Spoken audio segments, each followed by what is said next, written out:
Everybody talks about sticker price when they're shopping for a Hyundai, but sticker price is almost never the real story. The real story shows up later, in the maintenance bills, the insurance quotes, the depreciation curve, and the repair invoices that pile up over 5 or 10 years of ownership. So, I did something most car shopping videos never bother doing. I went model by model through the entire current Hyundai lineup and ranked every single one by true cost of ownership, factoring in depreciation, maintenance, insurance, fuel or charging costs, and long-term reliability data. Some of what I found lines up exactly with what you'd expect. Other results genuinely surprised me, including one model that looks cheap on paper but turns into one of the most expensive vehicles in the entire lineup once you actually live with it for a few years. We're counting down from the most expensive Hyundai to truly own, all the way to the one that will save you the most money over time. Let's get into it. Rank 10. Hyundai Palisade. Sitting at the top of the cost of ownership list is the Hyundai Palisade. And honestly, this one isn't shocking once you break down the numbers. As Hyundai's largest three-row SUV, the Palisade carries the highest purchase price in the lineup, which immediately sets the tone for everything that follows. Depreciation on three-row SUVs tends to be steeper in the first few years compared to smaller vehicles, simply because the used market for large family SUVs is more competitive and buyers have more options to choose from. Insurance premiums on the Palisade also run noticeably higher than on compact or mid-size Hyundais, largely due to its size, repair costs, and replacement part pricing. Add in larger tires, more expensive brake components, and a bigger fuel tank that adds up at every gas station visit, and the Palisade quietly becomes one of the priciest Hyundais to keep on the road, even though it doesn't necessarily break down more often than other models. Rank 9. Hyundai Santa Cruz.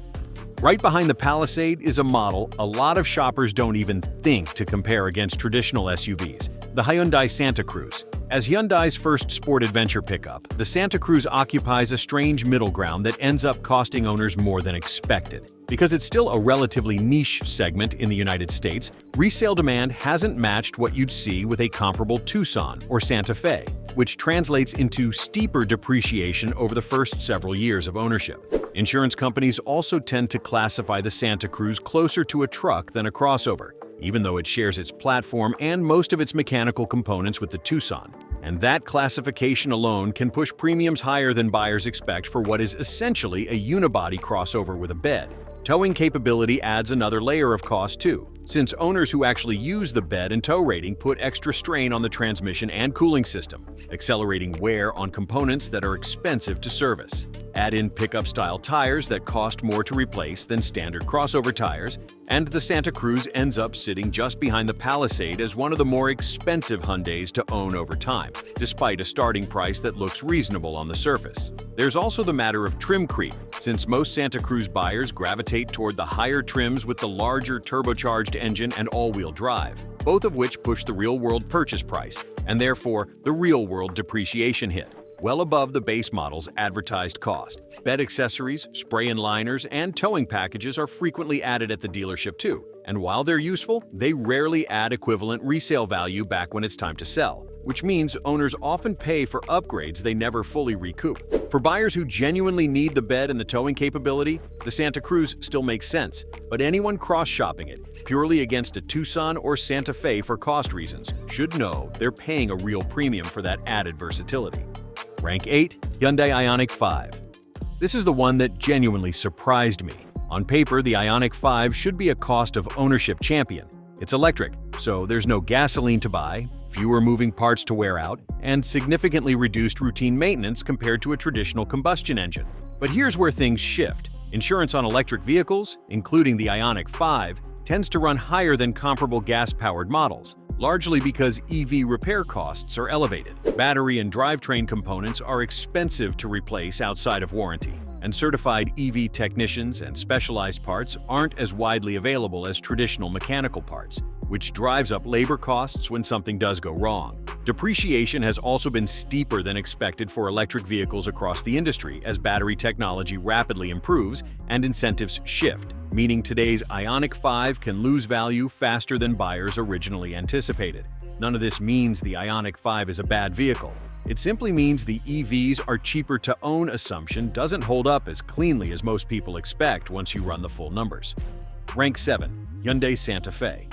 The Santa Fe lands solidly in the middle of the pack, and that's largely because it sits in a kind of sweet spot. It's smaller and less expensive to insure than the Palisade, but it's still a mid-size SUV, which means parts, tires, and routine service cost more than they would on a compact car or sedan. Depreciation on the Santa Fe has historically been more moderate than larger SUVs, helped by strong demand in the used mid-size SUV market. Where costs tend to creep up is in scheduled maintenance as the vehicle ages past the 60,000-mile mark, particularly around transmission service and suspension components, which see more wear on a heavier vehicle. Fuel costs are also a real factor here, since the Santa Fe's larger engine options use noticeably more gas than Hyundai's compact lineup, especially for owners who do a lot of highway driving or regularly carry a full load of passengers and cargo.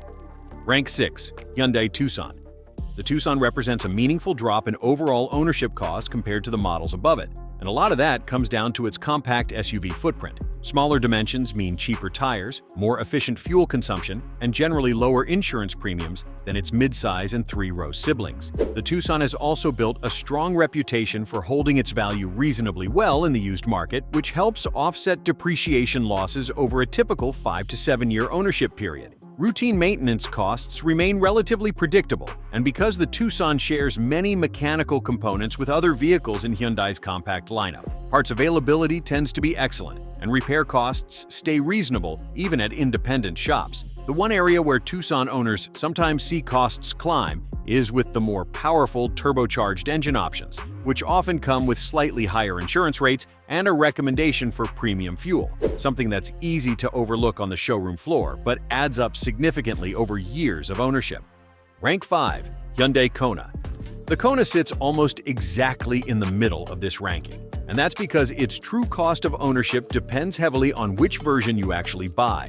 In its standard gas-powered trims, the Kona behaves a lot like a smaller, slightly cheaper Tucson, with low insurance premiums, efficient fuel economy, and modest maintenance costs that stay predictable year after year thanks to its compact, lightweight platform.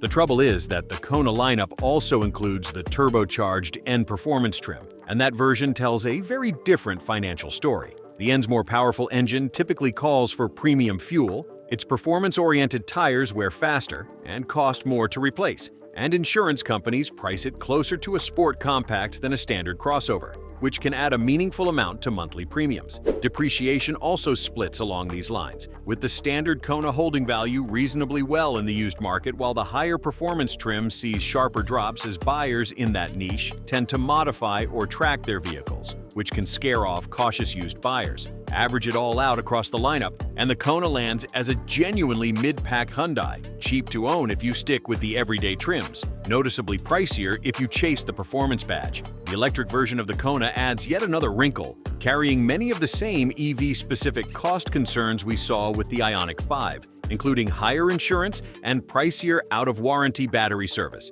though on a smaller scale given the Kona Electric's lower starting price. For most everyday buyers who choose a mid-trim gas Kona without the performance package, routine ownership costs stay refreshingly close to what you'd expect from a compact crossover, which is exactly why it settles comfortably in the middle of this entire ranking rather than near either extreme. If you're shopping the Kona specifically with cost of ownership in mind, the lesson here is simple. The trim you choose matters just as much as the model name on the back. Rank 4. Hyundai Sonata.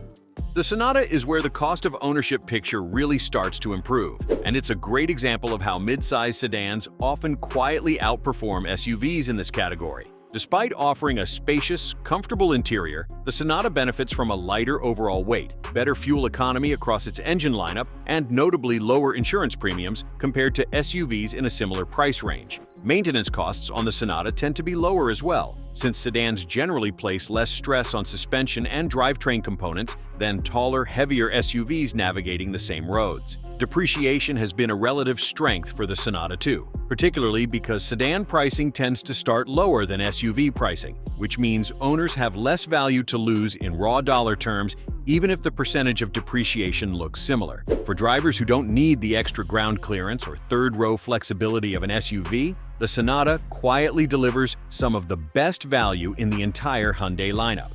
Rank 3. Hyundai Elantra. Just one spot away from the very top, the Elantra continues Hyundai's trend of compact and mid-size sedans outperforming larger vehicles on long-term cost. As one of the most affordable vehicles in Hyundai's current lineup, the Elantra starts from a lower price point, which immediately reduces the dollar amount at risk from depreciation. Fuel economy is excellent across nearly every Elantra trim, and because the vehicle is mechanically simpler and lighter than the SUVs ranked above it, scheduled maintenance items like brakes, tires, and fluid changes all come in noticeably cheaper. Insurance costs for the Elantra are also among the lowest in the Hyundai lineup, a reflection of both its lower replacement value and its strong real-world safety ratings. Where the Elantra truly shines is in long-term reliability data, with relatively few major mechanical issues reported across high-mileage examples, which keeps unexpected repair costs to a minimum well into a decade of ownership. Rank 2. Hyundai Accent. One spot above the very cheapest Hyundai to own cites the Accent, a subcompact sedan that built its reputation on being one of the most affordable, dependable vehicles Hyundai has ever sold. Even though the Accent has been phased out of the current US lineup, hundreds of thousands of them are still on the road, and from a true cost of ownership standpoint, they're hard to beat. The Accent's small size and simple mechanical layout mean low insurance premiums, strong fuel economy, and some of the least expensive routine maintenance items in the entire Hyundai catalog, from basic brake jobs to standard fluid changes. Long-term reliability data on the Accent has consistently been excellent, with owners regularly reporting minimal major repairs well past the 100,000-mile mark. The one factor keeping it from claiming the very top spot is parts availability looking slightly further down the road. With production discontinued, certain dealership-specific components may slowly become harder to source compared to a currently produced model, which could nudge long-term repair costs up modestly for owners who hold on to theirs for a decade or more. Even with that caveat, the Accent remains one of the cheapest Hyundais you can own today. Gas pump to garage. Used Accent pricing has also stayed remarkably stable in the years since production ended, since steady demand from budget-conscious buyers has kept depreciation slow compared to many other discontinued models, meaning current owners aren't watching their car's value evaporate the way they might with a less proven nameplate. It's a strong reminder that being out of production isn't automatically a financial red flag, especially when a model has years of proven reliability behind it. Rank 1. Hyundai Venue. After running every model through the numbers, the Hyundai Venue comes out as the clear winner for lowest true cost of ownership, and once you see why, it makes complete sense. As Hyundai's smallest and most affordable model, the Venue starts with the lowest purchase price in the entire lineup, which means there's simply less value to lose to depreciation in the first place. Its compact size and lightweight construction translate directly into excellent fuel economy, some of the cheapest tires and brake components in the Hyundai catalog, and consistently low insurance premiums. The Venue's mechanical simplicity, without turbocharging or complex all-wheel drive systems on most trims, also means fewer components that can fail and lower labor costs whenever service is needed. While it doesn't offer the space or power of larger Hyundai models, for buyers prioritizing pure affordability over the full ownership life of the vehicle, the Venue proves that smaller really can mean smarter when it comes to protecting your wallet. The bottom line. Ranking every Hyundai model by true cost of ownership reveals something car shoppers rarely consider at the dealership. The price on the window sticker is only the beginning of the financial story. Larger SUVs like the Palisade carry costs that compound year after year through insurance, fuel, and parts pricing, while a vehicle like the Ioniq 5 proves that even electric power doesn't automatically guarantee savings once depreciation and specialized repair costs enter the picture. On the other end, compact and mid-size sedans like the Sonata and Elantra, along with the surprisingly economical Venue, show that smaller, simpler vehicles often deliver far better long-term value than buyers expect. If you're shopping for a Hyundai with your wallet in mind 5 or 10 years down the road, don't just compare monthly payments. Compare the full picture, because as this ranking shows, the cheapest car to buy isn't always the cheapest car to own.